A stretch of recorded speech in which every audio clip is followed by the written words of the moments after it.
Rising out there, how's it going? This is Craig Baltimore from Craig Baltimore Review. This week we will be talking about chakras and grounding your feet on the ground. All this stuff is important. Okay, let's not waste any time. This is for entertainment only, so make your own decisions and do your own research. Okay, let's get into these clips. Last few years, many people have become interested in something that we call earthing or grounding. So what is earthing? Earthing is essentially ridding our body from the excess electric charge buildup. Today we have to consciously think about this process because we have been separated from the healing source of the earth because of the insulating shoes that we wear, because of the plastic that's around us, and because of the fact that we're not spending enough time outdoors in contact with the earth and earth's elements. Our ancestors have never had to actually think about this because we were always in contact with the earth, either walking bare feet or sleeping on a material that were conductive or wearing shoes that were conductive like leather or touching water, touching trees, touching grass. They were constantly in contact with the earth. Today we have been completely separated. We sit behind computers long periods of time and we're constantly in contact with electric and electronics. Yep, see, the world got you that we can use to looking remedy this down problem. instead of Body looking up and is up. what is called kunda, means a part. Kundalini is that which is in this part. The energy which is in your body. When it manifests in all its glory, this is its Kundalini. Kundalini. Without the What a Kundalini word. awakening, you cannot experience meditation. You cannot have enthusiasm in life. You cannot experience a heightened state of bliss or unconditional love. In ancient days, they described it in the language of that day. Those days, the language was flowers. People were so fascinated about flowers, and child is very fascinated about flowers. Someone who is very calm and quiet, peaceful and centered, they honor the nature. They're fascinated by Peaceful. nature. And the subtle and beautiful feeling when it wakes up within you, there is a normal tendency to relate that to flowers. So they said there are these many chakras with so many petal flowers there, and serpent is arising, going. There is no serpent inside, by the way. It's just the energy. Why this is serpent? In the earth is considered to be standing on It's the just serpent, like the heartbeat. Adishesha. Here, serpent is not, there is not a real serpent down below there, where it's hanging below the earth. Serpent means the centrifugal and centripetal force. And the earth is going round the sun and spinning on its axis as well. This is the centripetal and centrifugal force. To depict that, ancient people said the earth is standing on the serpent. See, snake doesn't go straight like this. It could have just gone like this. But no, it curves, expressing the centripetal and centripetal forces. The So the heartbeat. movement of energy in a snake is not straight. It is circular. It's spherical. And that's why the movement within us also is very delicate movement of energy from base of the spine to the top of the head. Even your spine is not like a stick which is so straight. Have you noticed? Spine is also bent. The ancient people described it as a serpent which is deep within you, which wakes up the full potential of human consciousness is manifesting that. Kundalini. And this is what they meant to say it.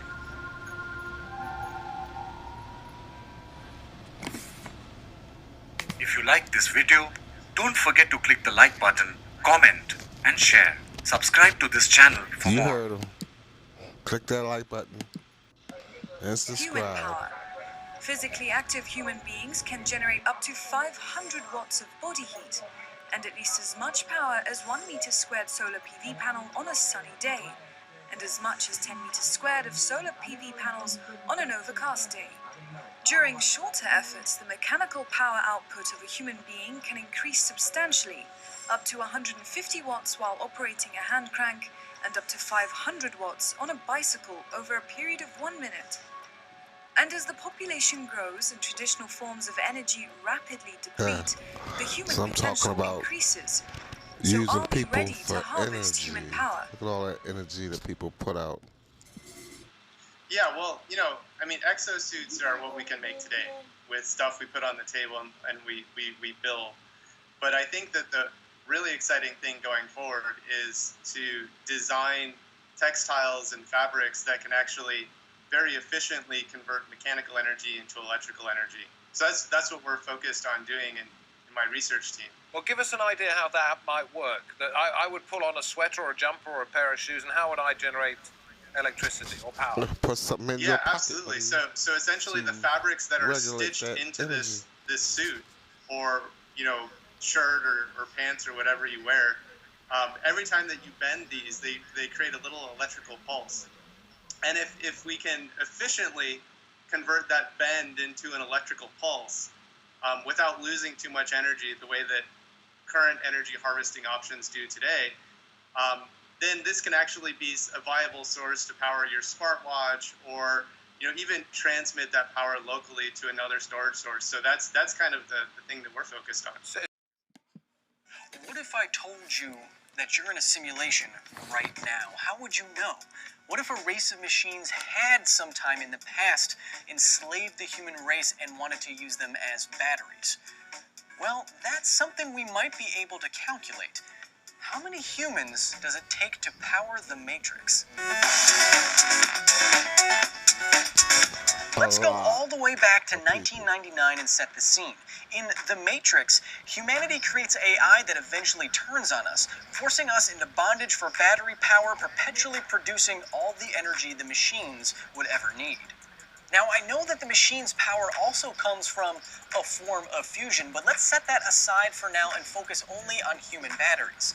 Let's take the red pill, shall we? How much energy does the average person produce, according to the Matrix?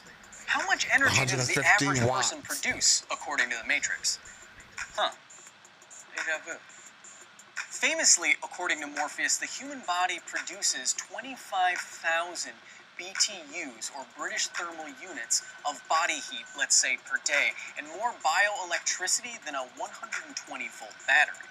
Converting this to units that we can use, the body heat alone nets the machines about 300 watts of power per person. And if they're harnessing all the bioelectricity, considering that humans don't conduct much of a current or else we Damn, would fry, 300 that watts. nets the That's machines more than what I another said. about 15 watts of power.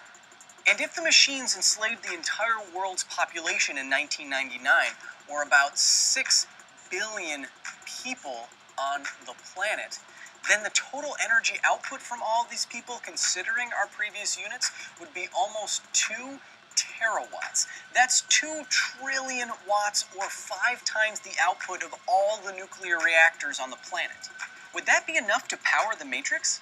Well, that's a hard question to answer. What is the Matrix anyway? Basically the largest simulation ever produced? Let's compare it to maybe how much power it takes to run the entire internet.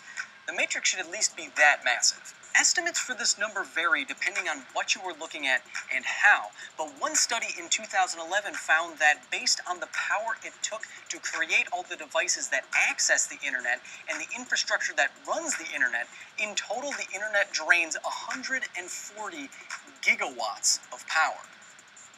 Another estimate based on an investigation of data centers in the New York Times found that the internet in total sucks up 30 gigawatts of power. Both of these numbers are over 1,000 times less than our estimate of human battery production. Enslaving the human race could power the internet between 14 and 64 times over. This might be enough to power the Matrix. Whoa. But there's more of a problem here than the illusory nature of spoons.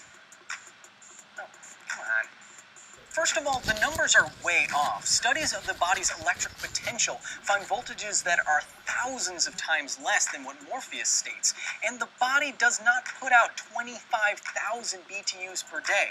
It's more like 8,000 to 10,000 BTUs based on the number of calories you need to eat to live. Plugging these numbers in, we only get a total human battery production of 0.6 terawatts, or only a third of what we calculated before. Furthermore, no power plant is 100% efficient. If the machines could harvest just 30% of all the energy coming out of humans, that would be really good. And now we're down to 0.18 terawatts, or another third of what we just calculated, and just enough energy to power only one of our upper estimation of what the internet takes. But even furthermore, because of inefficiencies, the machines would have to put more energy into humans in the form of food, which they can't grow, than they would ever get out. This defeats the whole purpose. At least the filmmakers seem to know this, as the first version of their script didn't use humans as batteries. They used their brains in linkages for combined processing power. We've even done this with rats. No, seriously, look it up. I guess this is where a form of fusion comes in, right? I mean, it doesn't really make sense to use humans as a power source unless it's some kind of insult, some kind of retribution for decades of robot subjugation and servitude. Yes, That's something or far there's more a reset sinister, button. and the robots would know this. We don't have they can no do other these way. kind of calculations like that. Why? Because science.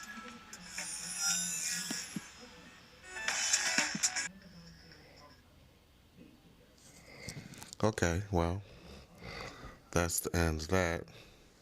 Well, I hope you learned something and got something out of that. Like I said, this is just for your entertainment purposes only. Enjoy your day. Hope to see you on my next. Peace.